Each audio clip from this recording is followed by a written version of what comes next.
ಅಂತರಂಗ. ಗಣ್ಯರೇ, ಗುರು ವೃಂದದವರೇ ಹಾಗೂ ತಮ್ಮ ರಕ್ತನಾಳಗಳಲ್ಲಿ ಭಾರತೀಯತೆಯ ಬೆಂಕಿ ಹೊತ್ತಿಕೊಂಡು ಕುಳಿತಿರುವ ನನ್ನ ಪ್ರೀತಿಯ ಸ್ನೇಹಿತರೆ, ಎಲ್ಲರಿಗೂ ಶುಭೋದಯ. 80ನೇ ಸ್ವತಂತ್ರ ದಿನಾಚರಣೆಯ ಕ್ರಾಂತಿಕಾರಿ ಶುಭಾಶಯಗಳು. ನಮ್ಮ ದೇಶಕ್ಕೆ ನಮ್ಮವರ ಕೊಡುಗೆ ಅತ್ಯಂತ.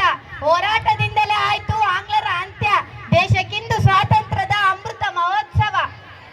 ಆಗಸ್ಟ್ 15 ಕೇವಲ ಒಂದು ದಿನಾಂಕವಲ್ಲ, ಅದು ಕೋಟಿ ಕೋಟಿ ಭಾರತೀಯರ ಶ್ರಮ, ತ್ಯಾಗ ಮತ್ತು ಕಣ್ಣೀರಿನ ಇತಿಹಾಸ.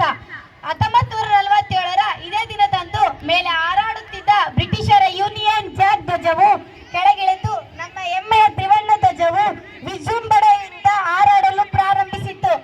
ನಮ್ಮ ತ್ರಿವರ್ಣ ಧ್ವಜವು ಗೌರವ ಮತ್ತು ಸ್ವಾಭಿಮಾನವನ್ನು ಪ್ರತಿಬಿಂಬಿಸುತ್ತದೆ. ಕೇಸರಿ ಬಣ್ಣವು ಧೈರ್ಯ ಮತ್ತು ಸತ್ಯವನ್ನು, ಬಿಳಿ ಬಣ್ಣವು ಶಾಂತಿ ಮತ್ತು ತ್ಯಾಗವನ್ನು, ಹಸಿರು ಬಣ್ಣವು ಸಮೃದ್ಧಿಯನ್ನು ಸೂಚಿಸುತ್ತದೆ. ಮಧ್ಯದಲ್ಲಿರುವ ಅಶೋಕ ಚಕ್ರವು ನಿರಂತರ ಪ್ರಗತಿ ಮತ್ತು ನ್ಯಾಯದ ಸಂಕೇತವಾಗಿದೆ. ಆದರೆ ಈ ಶುಭ ದಿನ ನಮಗೆ ಸುಲಭವಾಗಿ ಸಿಗಲಿಲ್ಲ. ಬೀಗುತ್ತಿರು ನೀನು ಉಸಿರಿರುವ ತನಕ ಭಾರತೀಯನೆಂದು, ಕೂಗುತ್ತಿರು ನೀನು ಗರ್ವದಿಂದ ಜೈ ಭಾರತಾಂಬೆ ಎಂದು. ಸ್ವಲ್ಪ ಹಿಂದೆ ಹೋಗಿ ನೋಡಿ, ಬ್ರಿಟಿಷರು ವ್ಯಾಪಾರಕ್ಕೆಂದು ಭಾರತಕ್ಕೆ ಬಂದು ನಮ್ಮನ್ನೇ ಗುಲಾಮರನ್ನಾಗಿ ಮಾಡಿಕೊಂಡರು. ನಮ್ಮ ನೆಲದ ಸಂಪತ್ತನ್ನು ದೋಚಿದರು. ನಮ್ಮ ರೈತರ ಮೇಲೆ ದೌರ್ಜನ್ಯವೆಸಗಿದರು. ಪ್ರತಿಭಟಿಸಿದ ಭಾರತೀಯರನ್ನು ಜೈಲಿಗೆ ತಳ್ಳಿದರು. ಜಲಿಯನ್ ವಾಲಾಬಾಗ್ನಲ್ಲಿ ಸಾವಿರಾರು ನಿರಪರಾಧಿಗಳನ್ನು ಗುಂಡಿಕ್ಕಿಕೊಂಡಾಗ ಇಡೀ ಭಾರತದ ಮಣ್ಣು ಕೆಂಪಾಯಿತು. ಬ್ರಿಟಿಷರ ದಬ್ಬಾಳಿಕೆಗೆ ಕೊನೆಯೇ ಇಲ್ಲವೇನು ಎನ್ನುವಂತಹ ಕತ್ತಲೆ ಆವರಿಸಿತು. ಆದರೆ ಭಾರತೀಯರ ರಕ್ತದಲ್ಲಿ ಹರಿಯುತ್ತಿದ್ದುದು ದಾಸ್ಯದ ನೀರಲ್ಲ, ಸಿಂಹದ ಕೆಚ್ಚು.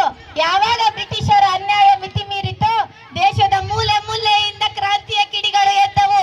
ಇನ್ನೊಂದೆಡೆ ಯುವ ಜನತೆಯ ಎದೆಯಲ್ಲಿ ದೇಶ ಪ್ರೇಮ ಕಿಚ್ಚು ಹೊತ್ತಿಸಿದ ಲೋಕಮಾನ್ಯ ಬಾಲ್ ಗಂಗಾಧರ್ ತಿಲಕರು ಸ್ವರಾಜ್ಯರನ್ನ ಜನ್ಮಿಸಿದ ಹಕ್ಕು, ಅದನ್ನು ನಾನು ಪಡೆದೇ ತೀರುತ್ತೇನೆ ಎಂದು ಸಿಂಹ ಗರ್ಜನೆ ಮಾಡಿ ಬ್ರಿಟಿಷರ ಎದೆಗೆ ನಡುಕ ಹುಟ್ಟಿಸಿದರು.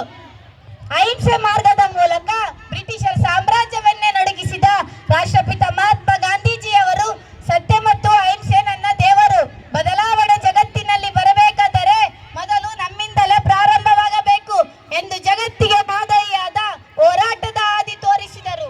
ಇತ್ತ ಕೇವಲ 23ನೇ ವಯಸ್ಸಿನಲ್ಲಿ ದೇಶವೇ ನನ್ನ ಪ್ರಾಣ ಎಂದು ಹೆಮ್ಮೆಯಿಂದ ಹೇಳಿ ಕತ್ತಲ ಕೋಣೆಯಲ್ಲಿ ಸನ್ಮುಖಿಯಾಗಿ ಗಲ್ಲಿಗೇರಿದ ವೀರ ಭಗತ್ ಸಿಂಗ್ ವ್ಯಕ್ತಿಗಳನ್ನು ಕೊಲ್ಲಬಹುದು, ಆದರೆ ಅವರ ವಿಚಾರಗಳನ್ನಲ್ಲ ಎಂದು ಸಾರುತ್ತಾ ಇನ್ಕಿಲಾಬ್ ಜಿಂದಾಬಾದ್ ಎಂಬ ಮಂತ್ರದಿಂದ ಇಡೀ ದೇಶವನ್ನೇ ಜಾಗೃತಗೊಳಿಸಿದರು.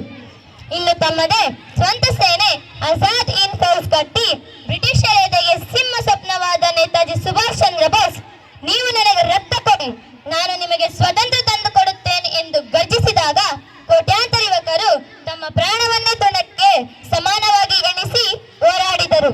ಕೇವಲ ಇವರಷ್ಟೇ ಅಲ್ಲ, ಝಾನ್ಸಿ ರಾಣಿ ಲಕ್ಷ್ಮೀಬಾಯಿ, ನಮ್ಮ ಕರ್ನಾಟಕದ ಕಿತ್ತೂರು ರಾಣಿ ಚೆನ್ನಮ್ಮ, ಸಂಗೊಳ್ಳಿ ರಾಯಣ್ಣ ಮತ್ತು ಟಿಪ್ಪು ಸುಲ್ತಾನ್ ನಂತಹ ನೂರಾರು ಮಹಾನಾಯಕರು ತಮ್ಮ ಜೀವದ ಹಂಗು ತೊರೆದು ಹೋರಾಡಿದರು.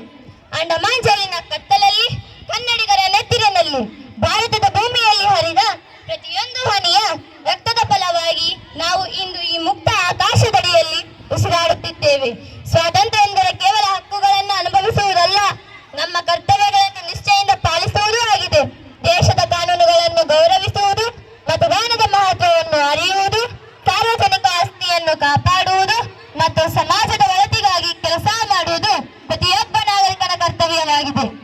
ನಿಂತರು ಮಂದಿಯ ಮಣ್ಣಿಗಾಗಿ, ಬಡಿದೊಡಿಸಲು ಬಿಳಿಯರಿಗೆದುರಾಗಿ, ಗತ್ತಿನ ಗುಲಾಮಗಿರಿಯ ತುಚ್ಚತನಕ್ಕಾಗಿ, ಕರಜೋಡಿಸಿ ಕಸಿದ ಹಕ್ಕಿನ ಸ್ವಂತಿಕೆಗಾಗಿ, ಸಿಡಿದೆದ್ದರು ಸ್ವಾತಂತ್ರ್ಯ ಭಾರತಕ್ಕೆ ಒಟ್ಟಾಗಿ, ಮಡಿದರೆಷ್ಟೋ ಮಂದಿ ದೇಶ ಪ್ರೇಮಕ್ಕಾಗಿ. ನನ್ನ ಪ್ರೀತಿಯ ಗೆಳೆಯರೇ, ಅಂದು ನಮ್ಮ ಪೂರ್ವಜರು ದೇಶಕ್ಕಾಗಿ ಪ್ರಾಣ ಕೊಡುವ ಹೋರಾಟ ಮಾಡಿದರು. ಇಂದು ವಿದ್ಯಾರ್ಥಿಗಳ ಮೇಲೆ ದೇಶದ ಭವಿಷ್ಯದ ಜವಾಬ್ದಾರಿ ಇದೆ. ನಾವು ದೇಶಭಕ್ತಿಯನ್ನು ಬೆಳೆಸಿಕೊಳ್ಳಬೇಕು, ಗೌರವಿಸಬೇಕು ಮತ್ತು ದೇಶದ ಅಭಿವೃದ್ಧಿಗೆ ನಮ್ಮದೇ ಆದ ಕೊಡುಗೆಯನ್ನು ನೀಡಬೇಕಾಗಿದೆ ಮತ್ತು ದೇಶಕ್ಕಾಗಿ ಬಾಳುವ ಪ್ರತಿಜ್ಞೆ ಮಾಡಬೇಕಾಗಿದೆ. ಇಂದಿನ ಕಾಲದಲ್ಲಿ ದೇಶಭಕ್ತಿ ಎಂದರೆ ಕೇವಲ ಗುಡಿಯಲ್ಲಿ ನಿಲ್ಲುವುದು ಅಷ್ಟೇ ಅಲ್ಲ, ಕಷ್ಟಪಟ್ಟು ಓದುವುದು, ಲಂಚ ಮತ್ತು ಭ್ರಷ್ಟಾಚಾರದ ವಿರುದ್ಧ ಧ್ವನಿ ಎತ್ತುವುದು